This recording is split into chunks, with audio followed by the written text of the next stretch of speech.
السلام علیکم ورحمۃ اللہ وبرکاتہ۔ بسم اللہ الرحمن الرحیم، والصلاة والسلام علی رسولہ الکریم وعلی آلہ وصحبہ اجمعین۔ میرے بھائیوں، دوستوں، بہنوں، بچوں، بیٹیوں، انسان آئیڈیل لائف چاہتا ہے، آئیڈیل سہولتیں چاہتا ہے۔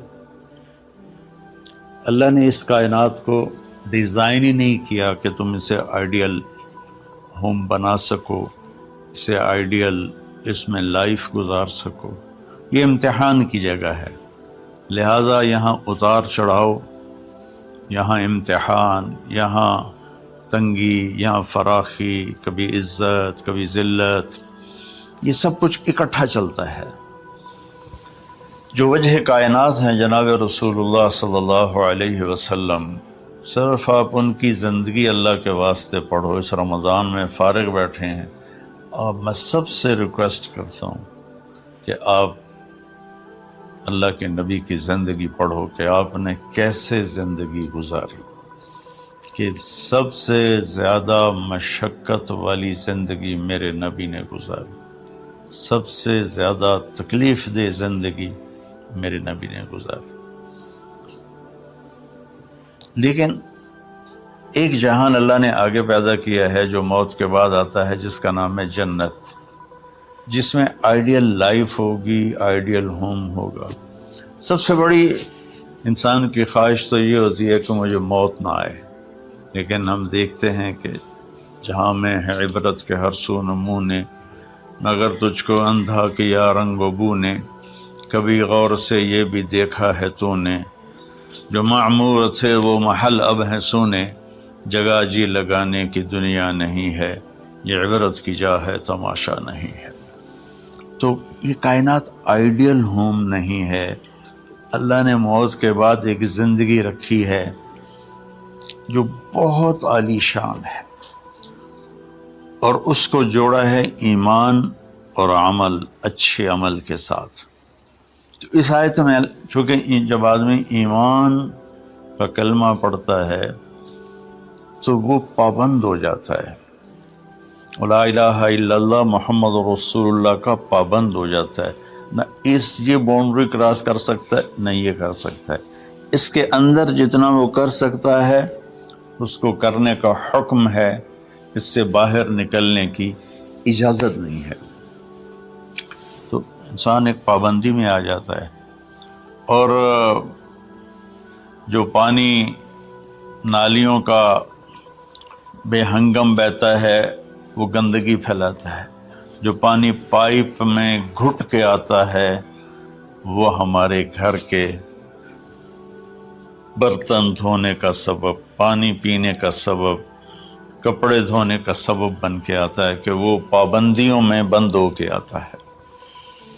تو اس دنیا میں کوئی اپنی مرضی کر نہیں سکتا، کہیں نہ کہیں اٹک جاتا ہے۔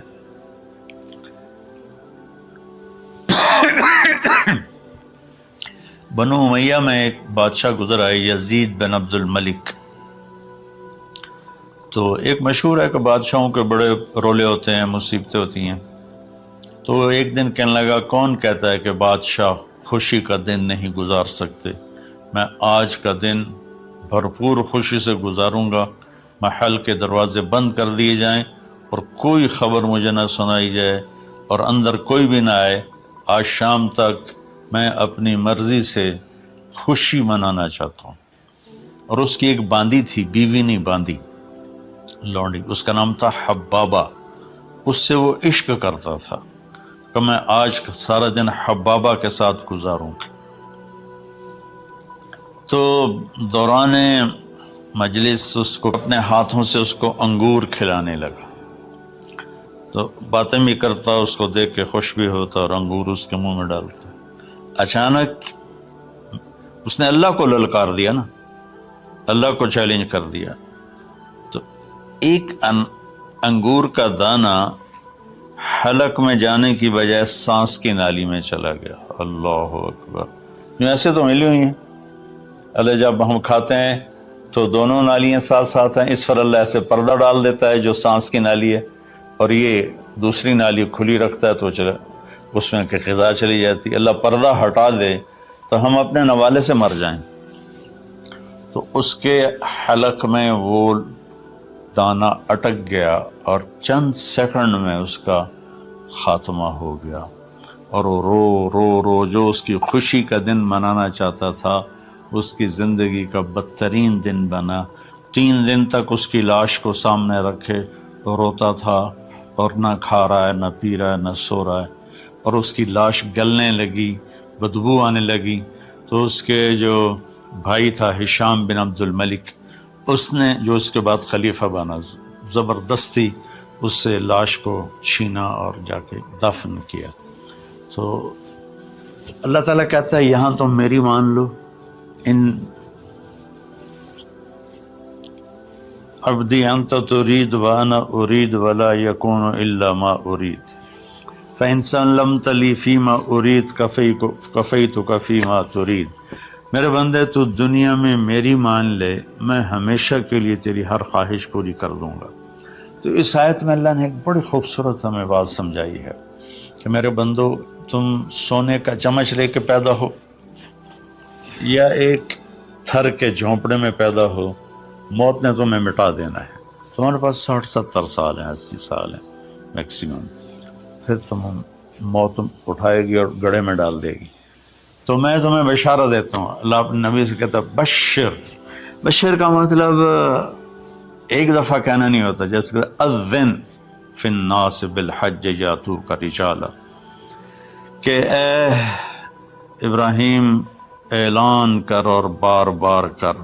جیسے اذان کو اذان کیوں کہتے ہیں کہ وہ بار بار اعلان ہوتا ہے، تو بشر اللہ تعالیٰ فرما رہے ہیں میرے محبوب، میرے بندوں کو آپ بار بار خوشخبریاں سنائیں، چونکہ ایمان والی زندگی پر جب آدمی چلتا ہے اور اچھے عمل والی زندگی پر جب آدمی چلتا ہے تو اسے گھاٹیوں سے گزرنا پڑتا ہے، اسے ان گھاٹیوں سے گزرے بغیر مٹا دے اپنی ہستی کو اگر کچھ مرتبہ چاہے کہ دانہ خاک میں مل کر گل و گلزار ہوتا ہے۔ یہ دنیا کی ریت ہے، شارٹ کٹ کوئی نہیں ہے۔ یہاں گھاٹیوں سے گزر کر شہرت تو بہت سے لوگوں کو حاصل ہو جاتی ہے، پیسہ بہت سے لوگوں کے پاس آ جاتا ہے، طاقت حکومت بہت سے لوگوں کے پاس آ جاتی ہے، لیکن ان میں کامیاب وہ ہوں گے جنہوں نے شارٹ کٹ نہیں مارا ہوگا، جنہوں نے اللہ اس کے رسول کا راستہ اپنایا ہوگا۔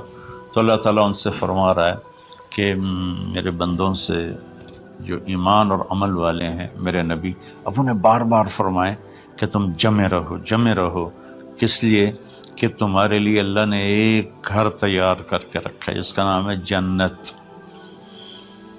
جنت باغ کو کہتے ہیں، اور جنت درختوں میں گھری ہوئی جگہ کو کہتے ہیں، ڈھانپے ہوئی وہ جگہ ایسی ہے کہ درختوں نے اس کو ڈھانپا ہوا ہے۔ جنت جنہ ڈھال کو کہتے ہیں، جس کے جو آدمی کو ڈھانپ لیتی ہے۔ تو اللہ تعالیٰ فرما رہا ہے میں نے وہ جنت بنائی ہے تمہارے لیے، اور آگے ایک چھوٹی سی نعمت کا ذکر کیا ہے۔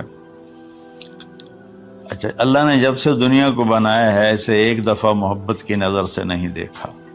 ان اللہ لم ينظر الیہا منذ ان خلقها، ان اللہ تعالی لم ينظر الیہا منذ خلقها، اللہ نے جب سے دنیا کو بنایا ہے اسے اللہ نے کبھی نظر محبت سے نہیں دیکھا۔ نظام چل رہا ہے، اور جنت کو اللہ نے بنایا ہے، اور بنایا اپنی قدرت سے اور اپنے ہاتھوں سے۔ ان اللہ تعالی خلق الفردوس الاعلی بیدہ، میرے نبی کا فرمان ہے اللہ نے جنت الفردوس کو اپنے ہاتھوں سے بنایا ہے۔ جو چیز اللہ کے ہاتھوں سے بنی ہوگی وہ کیا ہوگی؟ تو اللہ تعالیٰ فرماتے ہیں تم آ جاؤ میرے پاس، تمہیں عجیب سرپرائز دوں گا۔ کیا کلما رزقوا منها من ثمرۃ رزقا قالوا هذا الذی رزقنا من قبل، دونوں میاں بیوی خدام دربار لگا ہوا ہے کہ نوک ہوتا ہے اس کے دروازے پر، تو ایک فرشتہ ایک تھال لے کے کھڑا ہوتا ہے جو کورڈ ہوتا ہے ریشمی رومال سے، تو وہ کہتا ہے کہ مجھے اللہ نے بھیجا ہے، تم جا کر اپنے سردار کو، اپنے مالک کو جا کر کہو کہ ایک فرشتہ اللہ نے بھیجا ہے اور وہ اندر آنے کی اجازت چاہتا ہے، اللہ کا بھیجا ہوا بھی پوچھ کے اندر آئے گا، اتنی عزت اللہ بڑھا دے گا۔ تو وہ کہے گا آ جائے۔ جب وہ اندر آئے گا تو دونوں میاں بیوی کے سامنے ایک تھال، وہی تھال آگے رکھے گا، کہے گا حضور مجھے اللہ نے آپ کی خدمت میں یہ تحفہ دے کر بھیجا ہے کہ آپ اس سے مزہ لیں۔ تو جب ایسے اس کو رومال اٹھائے گا تو اس میں پھل ہوگا، وہ پھل اس کی جنت کے پھل کی تصویر ہوگا، مشابہ ہوگا۔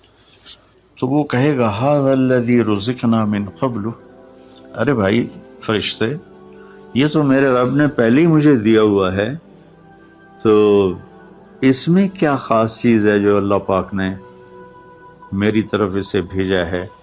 تو وہ فرشتہ کہے گا میرے اللہ فرماتے ہیں کہ آپ ایک بائٹ لے لیں، ایک لقمہ لے لیں، آپ کو پتہ چلے گا کہ ہم نے آپ کے لیے کیا بھیجا ہے۔ اب میرے بھائی بہنوں غور سے سننا، انسان کھانے کا مزہ لیتا ہے، زندگی کا مزہ لیتا ہے، نعمتوں کا مزہ لیتا ہے، یہ چیزیں نہ ہوں تو مرنے کی تمنا کرتا ہے۔